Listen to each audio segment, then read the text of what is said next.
Hello everyone, welcome to Clinical Knowledge in Medicine. Our today's topic is amniotic fluid. इस video में हम देखने वाले हैं amniotic fluid की कैरेक्टरिस्टिक्स क्या क्या होते हैं, characteristics of amniotic fluid, abnormalities,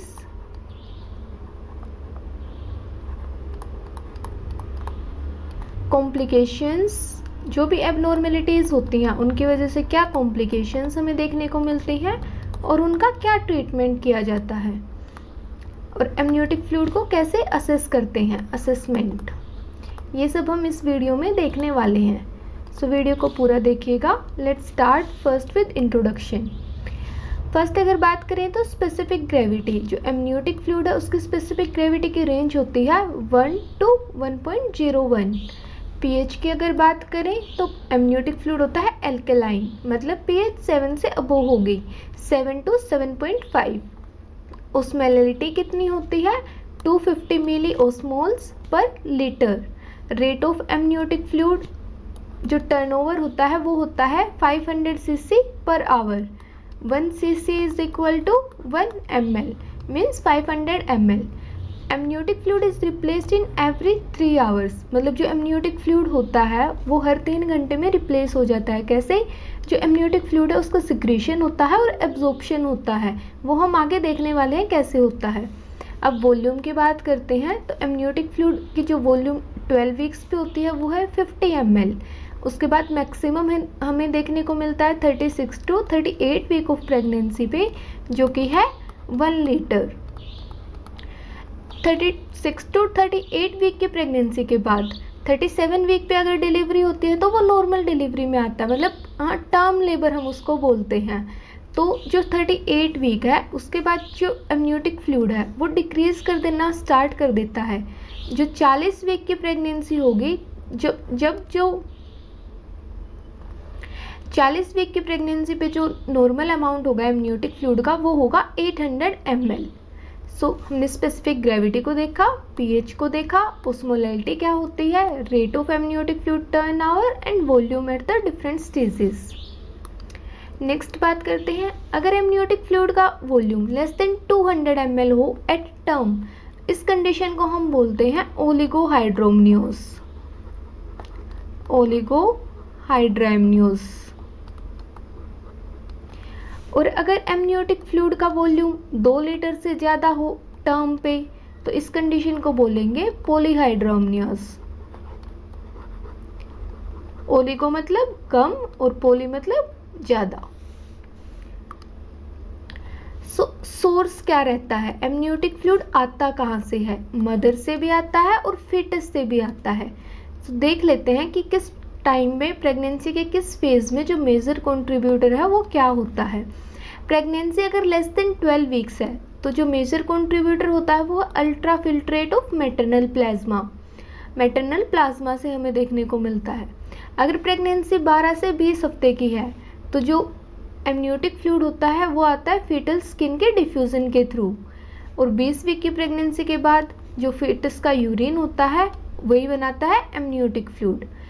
20 हफ्ते के बाद क्या होता है, cornification of fetal skin start हो जाता है, जिससे जो स्किन से डिफ्यूजन हो रहा था फ्लूइड का वो नहीं होता है। और मेजर जो कंट्रीब्यूशन है, overall major contributor is fetal urine.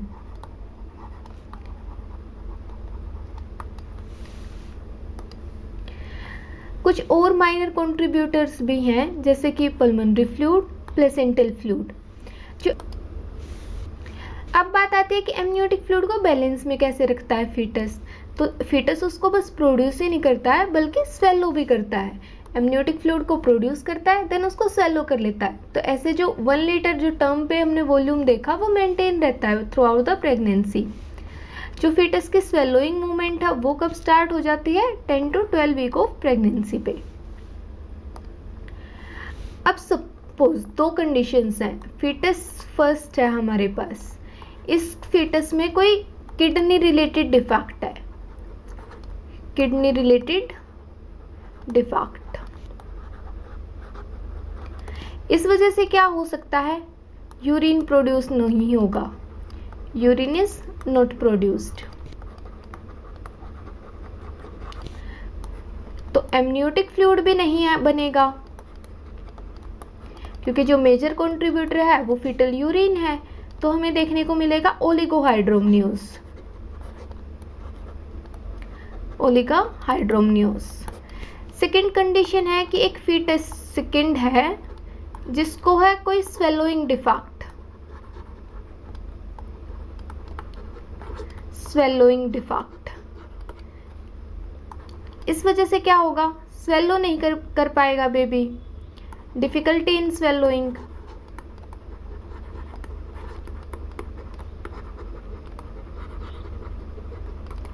अब क्या हो रहा है कि बेबी यूरिन तो प्रोड्यूस कर रहा है बट स्वेलो नहीं कर पा रहा है, तो जो एमनियोटिक फ्लूइड है वो इंक्रीज कर जाएगा।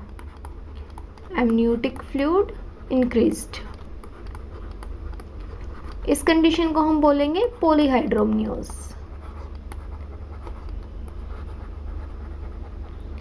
पॉलीहाइड्रोमनियोस।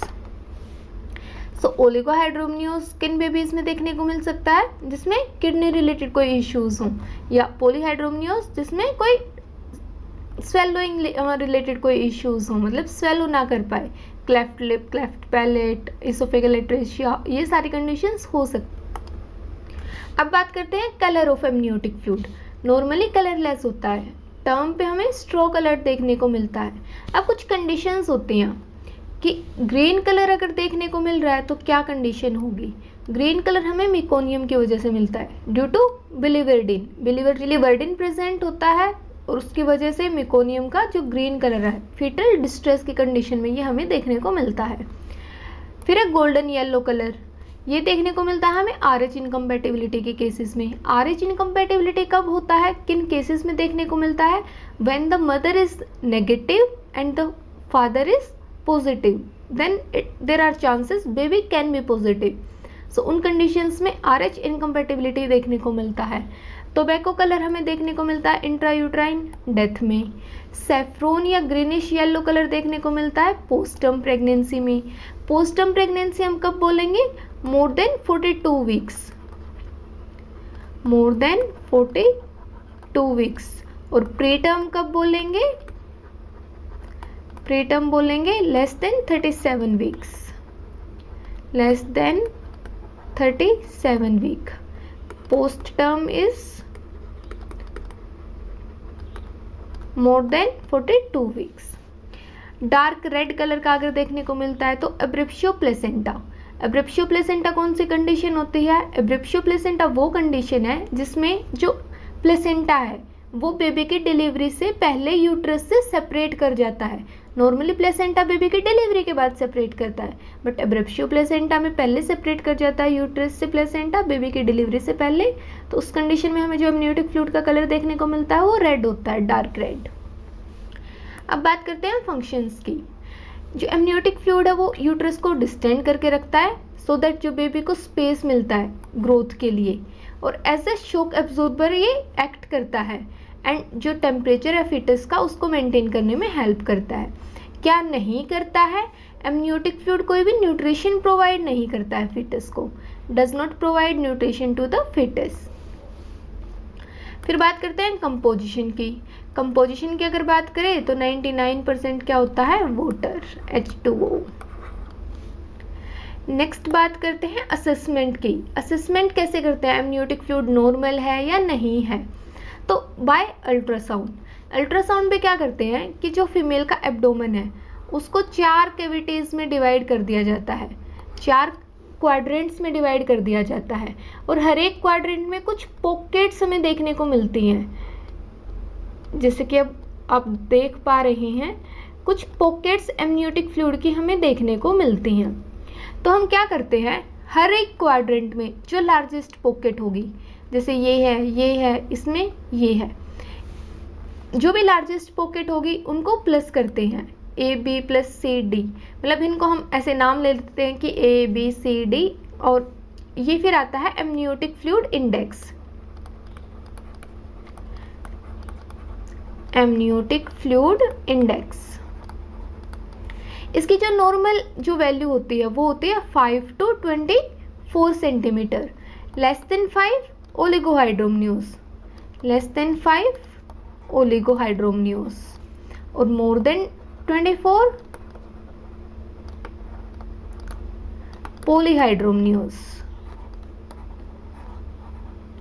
पॉलीहाइड्रोमनियोस। अब एक दूसरा मेथड भी होता है कि हम सिंगल जो लार्जेस्ट पॉकेट है सिर्फ उसको मेजर कर लें। इसमें क्या कर रहे थे कि हम 4 क्वाड्रेंट में डिवाइड कर रहे थे, उसके बाद हर एक क्वाड्रेंट में जो लार्जेस्ट है उसको मेजर कर रहे थे।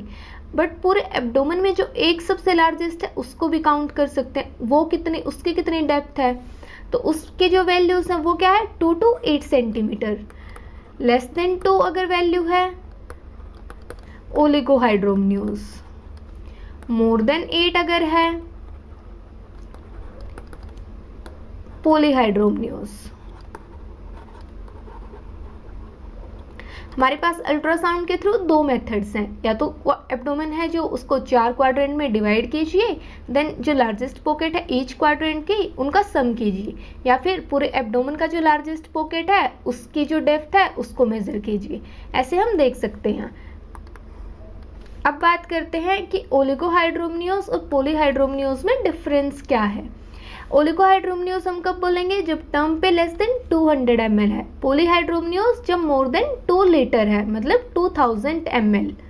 अल्ट्रासाउंड की अगर बात करें तो amniotic fluid index less than 5 is oligo and more than 24 is poly. Single largest pocket की अगर बात करें तो less than 2 is oligo and more than 7 और equal to 8 is equal to poly. फिर इन दोनों का ना मोस्ट कॉमन कॉज होता क्या है।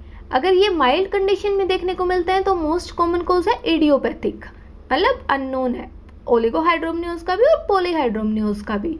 बट अगर सीवियर देखने को मिल रहा है हमें, सीवियर ओलिगोहाइड्रोमनियोस, तो कंजेनाइटल रीनल प्रॉब्लम हो सकती है, मतलब रीनल एजेनेसिस हो सकती है बेबी को। सो इसमें क्वेश्चन बनता है कि हॉर्सशू शेप्ड किडनी हमें कौन सी कंडीशन में देखने को मिलती है, रीनल एजेनेसिस।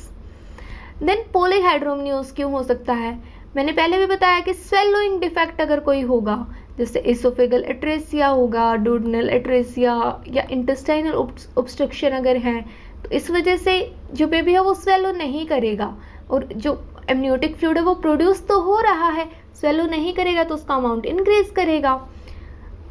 अब बात करते हैं इसकी ग्रेड की। अगर 8 to 11 सेंटीमीटर है then mild, 12 to 15 centimetre is moderate and more than 15 centimetre is severe. So polyhydramnios और ओलिगोहाइड्रोमनियोस का हमने देखा डिफरेंशिएशन। अब इसके बात करते हैं कॉम्प्लिकेशंस क्या अराइज हो सकती हैं। ओलिगोहाइड्रोमनियोस है मतलब लेस एमनियोटिक फ्लूइड है, मतलब लेस स्पेस है।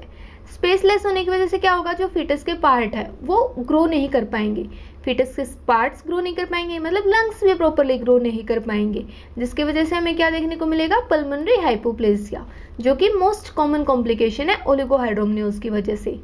देन लिम्ब एम्पुटेशन डिफेक्ट भी देखने को मिल सकता है, बेबी प्रॉपरली डेवलप ही नहीं करेगा तो लिम्ब एम्पुटेशन डिफेक्ट हमें देखने को मिलेगा। उसके बाद स्पेस कम होने की वजह से कॉर्ड कंप्रेस कर सकती है, कॉर्ड कंप्रेस करेगी तो अम्बिलिकल वेन है वो कंप्रेस हो जाएंगी। देन जो फीटस है उसको डिस्ट्रेस होगा, फीटस मेकोनियम पास कर देगा एमनियोटिक फ्लूइड में, एमनियोटिक फ्लूइड में मेकोनियम पास होता है तो ग्रीन कलर का एमनियोटिक फ्लूइड देखने को मिलता है। उसी एमनियोटिक फ्लूइड को बेबी स्वेलो कर रहा होता है, तो इस वजह से हमें देखने को मिल सकता है मेकोनियम एस्पिरेशन सिंड्रोम। कौन से कंडीशन में, ओलिगोहाइड्रोमनियोस में। क्यों, क्योंकि बेबी डिस्ट्रेस में चला जाता है कॉर्ड कंप्रेशन की वजह से। फिर बात करते हैं पॉलीहाइड्रोमनियोस। पॉलीहाइड्रोमनियोस होगा मतलब ज़्यादा अमाउंट में एमनियोटिक फ्लूइड है, मतलब जो यूट्रस है उसमें एमनियोटिक फ्लूइड भरा हुआ है, यूट्रस डिस्टेंडेड है, तो डिस्टेंडेड यूट्रस होने की वजह से प्रीटर्म रप्चर ऑफ मेम्ब्रेन्स हो सकता है, प्रीटर्म लेबर देखने को मिल सकता है। प्रीटर्म लेबर मतलब less than 37 week of delivery. उसके बाद प्री मैच्योरिटी देखने को मिल सकती है बेबी में, प्रीटर्म लेबर होगा तो प्री मैच्योर बेबी होगा। एब्रेप्शियो प्लेसेंटा देखने को मिल सकता है, यूट्रस लार्ज साइज का है तो पीपीएच हमें देखने को मिल सकता है। सबइनोवल्यूशन ऑफ यूट्रस हो सकता है, मतलब यूट्रस अपनी नॉर्मल शेप में ना आ पाए। ज़्यादा साइज होने की वजह से यूट्रस का तो मदर के जो डायफ्राम है उस पर प्रेशर आएगा तो रेस्पिरेटरी डिस्ट्रेस देखने को मिल सकता है मदर में। ज़्यादा एमनियोटिक फ्लूइड होने की वजह से बेबी में माल प्रेजेंटेशंस देखने को मिल सकती हैं, चांसेस हो सकते हैं कॉर्ड प्रोलैप्स के।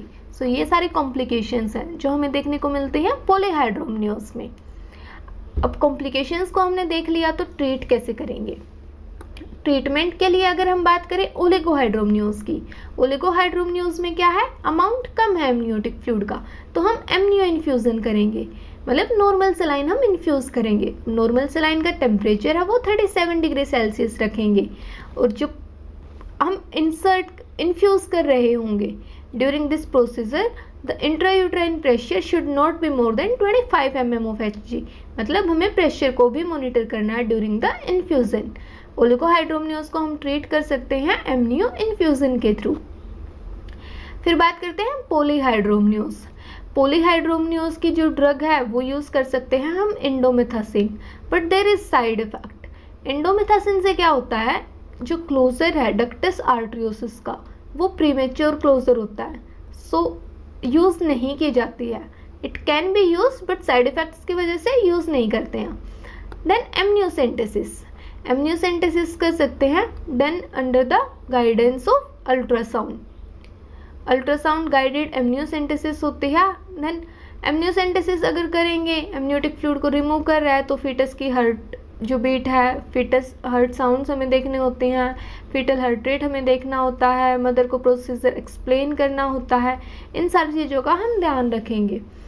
सो वीडियो में हमने देखा कि एमनियोटिक फ्लूइड की क्या क्या कंपोजिशन क्या होती है, कैरेक्टरिस्टिक्स क्या होते हैं, एमनियोटिक फ्लूइड का जो सोर्स है वो क्या है, कॉम्प्लिकेशन क्या आती है, कितने अमाउंट से कम होने पे ओलिगोहाइड्रोमनियोज होता है, कितने अमाउंट से ज़्यादा होने पे पॉलीहाइड्रोमनियोज होता है, हम यूएसटी के थ्रू असेसमेंट कैसे करते हैं, ओलिगो और पॉलीहाइड्रोमनियोज की वजह से हमें क्या कॉम्प्लिकेशंस देखने को मिलती हैं और उनका क्या ट्रीटमेंट है। होप सो वीडियो आपके लिए हेल्पफुल रही होगी। For more videos keep watching clinical knowledge and medicine, share and subscribe our channel. Thank you.